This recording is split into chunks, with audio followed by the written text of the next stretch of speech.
Dice si se está viendo. Sí, sí se ve. Buenas tardes, buen día a todos y todas. Vamos a presentarles un trabajo acerca del café turco como oráculo, un ritual mágico contemporáneo. Este trabajo fue realizado por la maestra Mónica Araiza Solano, doctorante de la Escuela Nacional de Antropología e Historia, y su servidora Isaura Cecilia García López, profesora investigadora de la Facultad de Filosofía y Letras de nuestra benemérita Universidad Autónoma de Puebla. Como antecedentes, algunos puntos, ¿no? La antropología de la alimentación aborda diferentes aspectos de la cultura, entre ellos las representaciones, creencias, conocimientos, prácticas aprendidas y heredadas de una generación a otra. Es importante señalar que no solamente se ubica en el sistema alimentario, en la preparación de los alimentos y en la distribución de la comida, sino que también aborda diferentes usos mágicos rituales de los alimentos. Estas experiencias generalmente se asocian a culturas y poblaciones rurales o tradicionales. En este caso vamos a hablar de unas prácticas rituales relacionadas con la adivinación, con la cafeomancia. Es un registro entendido desde la parte ritual como un universal de la cultura y bueno, planteando algunas preguntas acerca de las prácticas mágico-religiosas de la Ciudad de México, aunque solamente abordaremos en este caso una, ¿no? En este caso tenemos como por objetivo primordial, pues acercarnos a la interpretación del contexto del consumo del café, entendido como oráculo, ¿no? En el marco de las creencias del New Age, este fenómeno ha cobrado popularidad en los últimos tiempos y sobre todo porque ha rebasado el consultorio esotérico y de alguna manera de la mano de los especialistas en este café, es un café turco, especialistas específicamente en la lectura de los pozos del café, lugares que van apareciendo estos consultorios esotéricos donde se aparecen los cafeomantes que requieren de la adivinación, generalmente pues relacionados con temas afectivos, laborales, familiares, de la salud o inclusive de la sexualidad. La investigación se realizó en la Ciudad de México, tenemos más o menos la maestra Mónica como su servidora, unos 20 años de acercarnos a las prácticas mágico-religiosas.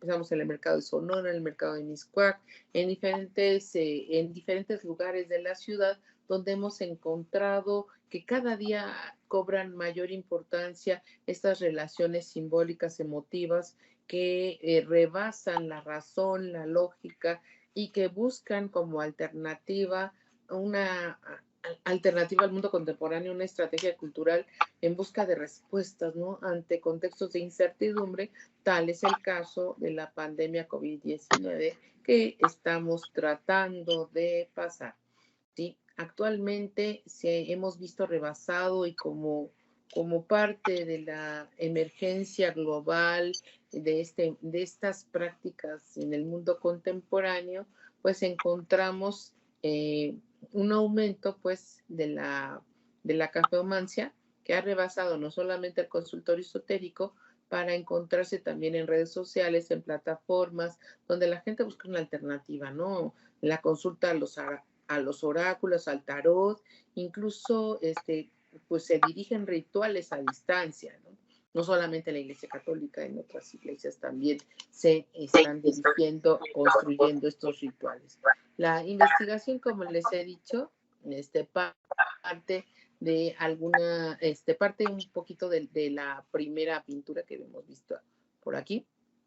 Esta es una pintura que realizó Mariana Tapia, es una pintora que nos acerca un poquito o nos deja ahí huella de qué es o de qué se trata esta lectura de símbolos en los asientos del café, ¿no? Bueno, la investigación también desarrolló una parte importante de investigación documental, un acercamiento a la dimensión simbólica del ritual particularmente relacionado con el café, como un vehículo de adivinación en el contexto del New Age y como una práctica ritual contemporánea, ¿no? Este registro etnográfico se realizó en un consultorio con especialistas rituales o también llamadas sacerdotisas Wicca, cuya práctica hemos visto con mucho mayor fuerza en el sur de la ciudad. Además, se realizaron entrevistas con cafeomantes, mismas que vamos a citar a continuación. Me salto de verdad brevemente la historia del café, que es riquísima, y sobre todo porque la cafeomancia tiene lugar tanto en el Imperio Turco Otomano y pues es heredada prácticamente en el siglo XIX a lugares como México, ¿no? Como nuestro país. Y le damos la palabra a la maestra Mónica para que dé continuidad. Bueno, gracias. Pues como ya lo comentaba la doctora Isaura, hay una tradición ya desde el siglo XX, sobre todo, de este consumo de café con fines rituales o esotéricos y de oráculo en la Ciudad de México. Abordar el ritual del café como oráculo incluye otra dimensión y contexto de la vida social contemporánea. Es una alternativa direccional consultable en la toma de decisiones. Las investigaciones antropológicas sobre el ritual fueron realizadas originalmente fueron realizadas en pequeñas comunidades rituales en contextos de colonización de las ponencias europeas. Si bien los etnógrafos no eran partícipes directos de un proceso o de un propósito colonial, no estaban exentos de esta perspectiva eurocéntrica. Algo similar ocurrió en la historia de la antropología mexicana y latinoamericana. Herederos del pensamiento positivista encontraban en los rituales y creencias mágico-religiosas una tendencia poco racional de sus prácticas. Sin embargo, tenemos algunas corrientes que asumen que las sociedades modernas están orientadas hacia la técnica y la racionalidad y la eficacia, dice Martín Sigalen. Sin embargo, la apertura y variedad de los estudios de las religiones, así como la inclusión de la etnología en sociedades denominadas modernas, resignificaron la apropiación y concepción del rito en aspectos menos colectivos y menos sagrados. Para entonces se asumía que los pueblos colonizados tenían o tienen un pensamiento y prácticas no racionales, o bien los catalogan bajo la noción, entre comillas, de supersticiones y charlatanerías. Durante los años 30 a los 60, los ritos eran mal valorados en las comunidades académicas por ser considerados una reminiscencia de un pasado sin sentido en la vida actual. Más aún, los autores consideraban que las sociedades urbanas carecían de ritos. No obstante, la antropóloga Martín Segalen afirma que el registro ritual no se puede entender hasta el infinito, porque hay una necesidad de simbolizar y categorizar entre fuerzas benefactoras, guardianes del orden y la moral, así como de potencias malvadas e impuras. Bueno, vamos a encontrar como referencia breve el trabajo de Víctor Storner, La selva de los símbolos, en donde él ya encuentra algunos puntos de convergencia entre los rituales que él encuentra con los Nemdu respecto a los rituales de las sociedades urbano-industriales, tales como los que él denomina rituales de las crisis vitales. En nuestra sociedad, o la traducción de nuestra sociedad sería, por ejemplo, el bautizo o las graduaciones. Implican estas relaciones de interacción social, de parentesco y consanguinidad, económicos, políticas, entre otras. Asimismo, el antropólogo francés Lévi-Strauss encontró en las prácticas mágicas una expresión de las manifestaciones afectivas de origen intelectual, plagadas de símbolos y significados que permiten la explicación del mundo. Bueno, él encuentra en esta categoría denominada la función simbólica esta condición intelectual del hombre, en donde pretende dar orden a este cúmulo de signos y significados y de creencias del mundo contemporáneo, del mundo en general. Por tanto, el hombre, o la mujer, por supuesto, recurren al pensamiento mágico para ordenar y tener un sistema de referencias en cuyo seno pueden integrar datos hasta entonces contradictorios, como es el caso de las prácticas del New Age. Encuentra básicamente tres tres similitudes entre el psicoanálisis y las prácticas del chamanismo en sociedades, entre comillas, tradicionales. Una es la coincidencia de la conciencia de los conflictos y resistencias emocionales del que se está tratando en ese momento, ya sea de naturaleza propia o incluso orgánica. También encuentra cómo se disuelven los conflictos y las resistencias una vez que el sujeto es consciente del conflicto que está llevando a cabo y los conflictos en los que se está viendo involucrado. En este momento del ritual se ordenan cada parte de estos conflictos y permiten una resolución. En un proceso que él denomina abreacción, bueno, el psicoanálisis, cuando el consultante es capaz de restablecer y explicar una situación que no estaba presente en el inicio. Y en la parte 3, o en la tercera coincidencia que él encuentra, denominada la eficiencia simbólica, permite una transformación profunda a nivel orgánico.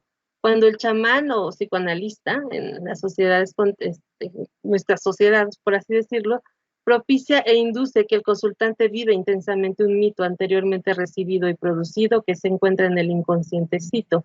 La eficacia simbólica consistirá precisamente en la propiedad inductora que poseerían unas respecto a otras. Ciertas estructuras formalmente homologadas capaces de constituirse como materiales diferentes en diferentes niveles del ser vivo, procesos orgánicos, psiquismo, inconsciente, pensamiento reflexivo. Bueno, de la misma manera nos preguntamos ¿cuál es el origen de estos rituales mágicos en las sociedades urbano-industriales contemporáneas? Bueno, François Champions ya menciona en algún momento, hace esta recapitulación de que a partir de los años 60 y los 70, los movimientos juveniles de las sociedades que surgieron en las sociedades urbano-industriales cuestionaron las costumbres tradicionales, entre ellas la moral, sexual, el modelo familiar y las prácticas religiosas, que hasta entonces estructuraban el conjunto de vida. Es decir, fue todo un cuestionamiento a las estructuras sociales rígidas que en ese momento ya no parecían tener cabida con la vida de entonces. De manera paralela, surgieron nuevos grupos y prácticas religiosas espirituales denominados grupos de potencial humano y, por ejemplo, encontramos el yoga o la meditación, una de estas expresiones. También encontramos estos movimientos también hay se encaminaron hacia, entre comillas, la desracionalización de las creencias, que vuelve a poner la secularización de la vida cotidiana al centro de la discusión de los académicas. Con variantes locales se conjugan y yuxtaponen elementos culturales diversos, orígenes heterogéneos y eclécticos. En este sentido, las propuestas transitan de una lógica pragmática a una lógica afecto-experiencial, cuya finalidad última es el bienestar, el desarrollo personal y la felicidad en sintonía con la naturaleza. A esto le denominan nebulosas místico-esotéricas, debido a que tienen una raíz distinta al cristianismo y que reactivaron prácticas esotéricas, en particular el tarot o la astrología, y por supuesto, en estos casos, la interpretación de pozos de tarot. Bueno, vamos a hablar además a continuación sobre cómo es que se lleva a cabo esta consulta o el tarot, la práctica de la lectura o interpretación de los pozos de café. En el consultorio de nuestra oficiante, que ella es sacerdotisa Wicca, o sea, se ubica dentro de esta corriente y práctica. Ella ofrece sus servicios de consulta para interpretación de distintos oráculos y servicios que por su eclecticismo pueden o no considerarse propio de algún culto religioso específico en el que tiene cabida una gran cantidad de creencias, independientemente de la adscripción de su dueña. Ella dice al respecto, cito, le hago consultas a mucha gente católica, pero por sus creencias debo respetar. fin de cita. Generalmente la consulta se realiza a partir de una cita concertada por la especialista en su consultorio, ya sea por vía telefónica o también la contactan por redes sociales y es ahí donde se establece la cita y se acuerda el precio del servicio que ronda los 500 pesos. Este precio puede elevarse porque a veces puede combinarse con otros instrumentos de consulta o bien de ahí se pueden derivar otros servicios adicionales. Lilix realiza esta práctica ritual desde hace más de 20 años, en un oficio que aprendió en su casa, bueno, en casa de su abuela, en las prácticas familiares. Sin embargo, ella desconoce dónde aprendió su abuela. Comenta que fue justo en este espacio íntimo de sobremesa, donde los hombres de la familia se iban a un lado, las mujeres permanecían otro, y entonces la abuela les enseñaba cómo interpretar el café y permitía este espacio de confidencialidad y pues sí, de compartir sentimientos también. Posteriormente ella aprendió, creció mucho más cerca de tu abuela y fue la que, digamos, adquirió mayor experiencia. Ella aprovechó este conocimiento para posteriormente después aplicarlo dentro de su consultorio esotérico. Ella tiene mucha gente la sigue, o buena parte de su consulta la sigue justamente porque es la especialidad de la casa, por así decirlo. Bueno, ella lo que hace es que prepara junto con el cliente en su pequeña taza de café, preparan estas bebidas de manera conjunta. Esto es importante, es un ritual en el que no puede llevarse solo, el peso no está solamente en el oficiante. El confinamiento del resultado del COVID ocasionó que pues ella no, en principio como muchos otros especialistas o gente que se dedica a esto, se les cerraron las fuentes de empleo. Sin embargo, a través de las cuentas de Zoom o a través del Zoom encontraron nuevas fuentes pues de practicar. Sin embargo, en particular, este oráculo necesita de la copresencia, lo cual le fue muy difícil. Ella refiere que en su mayoría de sus consultantes son mujeres de diversas edades con inquietudes diversas según el rango de edad. Advierte que generalmente entre los 20 y los 30 años las mujeres acuden a temas relativos a sus estudios y relaciones de pareja.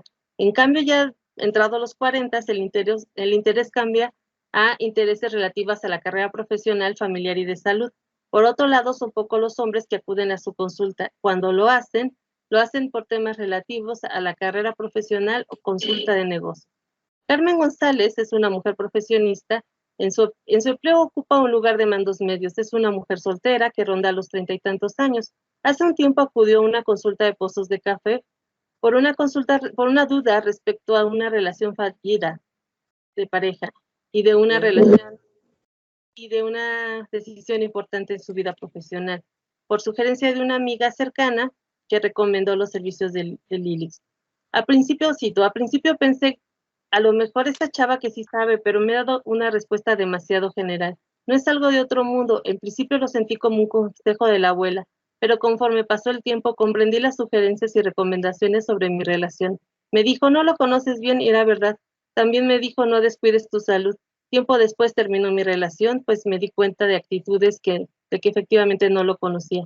Luego que no se dieran las condiciones para tomar la decisión laboral, me hice análisis clínicos y descubrieron que tenía un problema que atender. Lilix es muy profesional. Como podemos apreciar, la experiencia del ritual experimentada por Carmen le permitió a mediano plazo dar orden y explicación a los conflictos e incertidumbres. Además, le otorgó un espacio de comunicación y confidencial cercano e íntimo con Lilix, a la que sigue consultando regularmente. La práctica, bueno, como reflexión final, podemos decir que la práctica de la interpretación del café turco parte de un conjunto de procesos de simbolizar, significar, ordenar y dota de sentido el caos de las vicisitudes de la vida cotidiana en un ambiente íntimo de confidencialidad en el que participan activamente tanto el especialista como el consultante, bajo el entendido que comparten el mismo código cultural de significaciones culturales de origen transnacional y transcultural propio de las sociedades cosmopolitas contemporáneas. Este tipo de prácticas mágicas rituales puede entenderse perfectamente en un contexto de la ciudad cosmopolita como la Ciudad de México. Queda pendiente indagar y recolectar más testimonios y expresiones de las prácticas asociadas al New Age en la Ciudad de México. Agradezco mucho su atención. Muchas gracias. Hasta aquí la pongo. Muchas gracias.